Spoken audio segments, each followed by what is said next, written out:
ఈ మధ్యకాలంలో ఆడవాళ్ళు మరీ దారుణంగా తయారయ్యారండి. ఒక రిపోర్ట్ ప్రకారం 750 మెంబర్స్ మగవాళ్ళని చంపేశారు.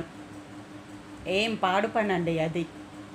మీ పైన నమ్మకం కొద్దీ ఇంటి బాధ్యత, పిల్లల బాధ్యత మీ పైన అప్పచెప్పి వెళ్తుంటే బయటికెళ్ళి నానా గొడ్డు చాకిరి చేసి సంపాదించి పెట్టేది భార్య, పిల్లల కోసమే కదా. అనవసరంగా జీవితాలను ఎందుకు పాడు చేసుకుంటున్నారు? కొంతమంది ఆడవాళ్ళు ఈ మధ్య మరీ ఎలా చూస్తున్నామో సోషల్ మీడియాలో చూస్తున్నాం కదా. అంత కష్టపడి ఎందుకు సంపాదిస్తున్నారు వాళ్ళు? మీ పైన నమ్మకం ఉండి బయటికి వెళ్ళి సంపాదించేది ఎందుకు? మీకు ఇష్టమైన తిండి పెట్టడానికి, మీకు నచ్చినవన్నీ కొనివ్వడానికి. అనవసరంగా జీవితాలను ఎందుకు పాడు చేసుకుంటున్నారు?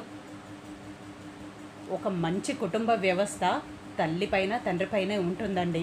ఒకరికొకరు భార్యాభర్తలంటే నమ్మకంగా ఉండాలి, బానిసలుగా ఉండకూడదండి. నమ్మకం, బాధ్యత ఈ రెండు గుర్తుంటే కుటుంబ వ్యవస్థ చక్కగా ఉంటుందండి.